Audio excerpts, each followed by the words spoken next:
امید ہے آپ سب خیریت سے ہوں گے۔ اگر آپ نے ابھی تک ہمارا چینل سبسکرائب نہیں کیا تو اسے ابھی سبسکرائب کر لیں اور بیل آئیکن کو دبانا بالکل بھی مت بھولیں۔ شکریہ۔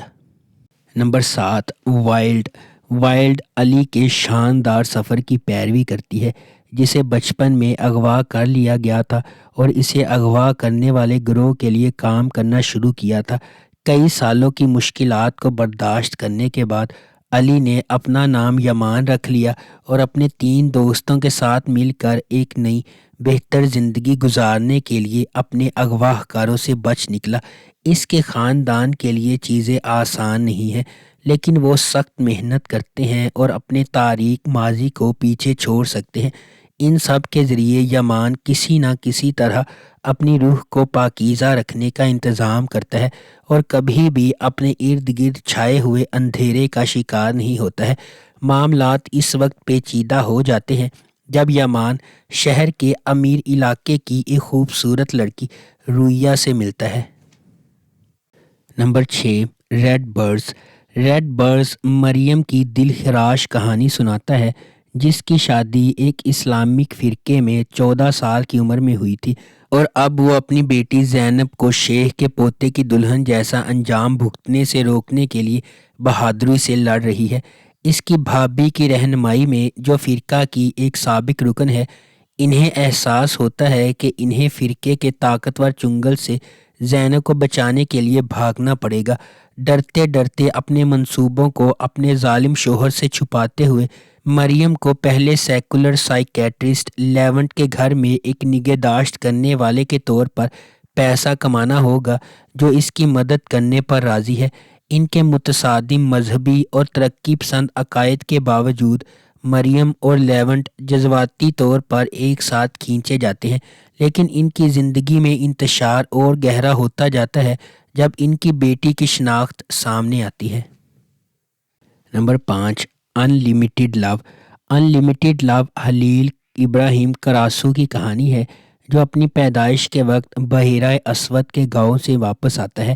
خلیل کو اس وقت فرار ہونے پر مجبور کیا جاتا ہے جب وہ صرف 5 سال کا تھا، جب اس کے والد کو مقامی کرائم باس رضوان لیٹو نے قتل کر دیا تھا۔ 20 سال بعد خلیل اپنے بچپن کی پیاری یاسمین سے شادی کرنے واپس آتا ہے، لیکن جب رضوان کا بیٹا یاسمین کو قتل کرتا ہے تو اس کا مشن بالکل نئی سمت اختیار کرتا ہے۔ خلیل رضوان لیٹو کو تباہ کرنے کے واحد مقصد کے ساتھ ایک آدمی کی فوج بن جاتا ہے۔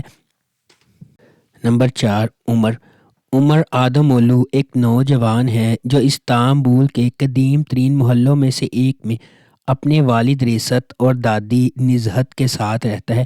وہ مسجد میں مؤذن کے طور پر کام کرتا ہے، جہاں اس کے والد امام ہیں۔ عمر کی ایک بہن نیسا اور ایک بھائی طاہر ہے۔ سب سے بڑی بہن نیسا اب اپنے والد کے ساتھ رابطے میں نہیں ہے، کیونکہ اس نے ایک ایسے شخص سے شادی کی جو ریست کو منظور نہیں تھا۔ طاہر خاندان کی قدامت پسند روایات کی زیادہ قریب سے پیروی کرتا ہے اور ایک مذہبی اشاعت گھر میں کام کرتا ہے۔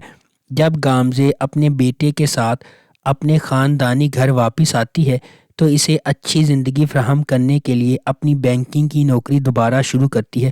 وہ اپنے بیٹے کو ضلع کے ایلیمنٹری اسکول میں داخل کرواتی ہے اور عمر سے ملنے کے بعد، جو وہاں پارٹ ٹائم ٹیچر کے طور پر کام کرتا ہے، وہ دونوں محبت میں پڑ جاتے ہیں۔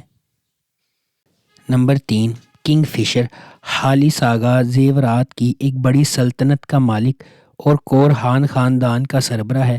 اگرچہ اس کا بیٹا اورہان اور سب سے بڑا پوتا فواد زیادہ تر کاروبار چلاتے ہیں، پھر بھی وہ کمپنی میں سب سے اہم فیصلے کرتے ہیں۔ اس کا چھوٹا پوتا فرید، جو اس کے بھائی فواز سے بہت مختلف ہے، ایک بہت ہی غیر ذمہ دار نوجوان بیچلر ہے جو ابھی بیرون ملک سے واپس آیا ہے، جہاں وہ تعلیم حاصل کرنے گیا تھا۔ خالص فرید کی لاپرواہی کو مزید برداشت نہیں کر سکتا اور وہ اپنی بیوہ بہو افاقت پر پابندی لگاتا ہے کہ وہ اسے شادی کے لیے ایک اچھی لڑکی تلاش کر کے دے۔ یہ خبر کہ خالص آغا اپنے پوتے کے لیے دلہن کی تلاش میں ہے، نیلے رنگ سے گازین ٹپ میں کاظم کی حویلی تک پہنچتی ہے۔ کاظم کے امیر ہونے کی واحد امید اس کی خوبصورت بیٹیاں سنا اور سیران ہیں۔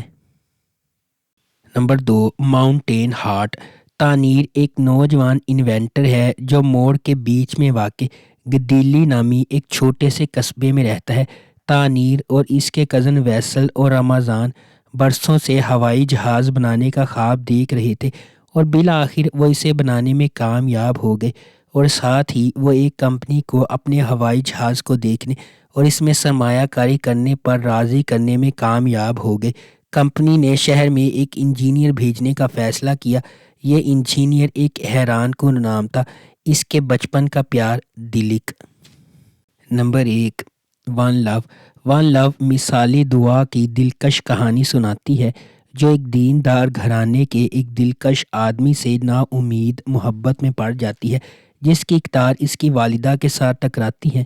ایک طاقتور ڈرامہ تخلیق ہوتا ہے جب وہ اپنے اختلافات پر قابو پانے اور ہم آہنگی تلاش کرنے کی کوشش کرتے ہیں۔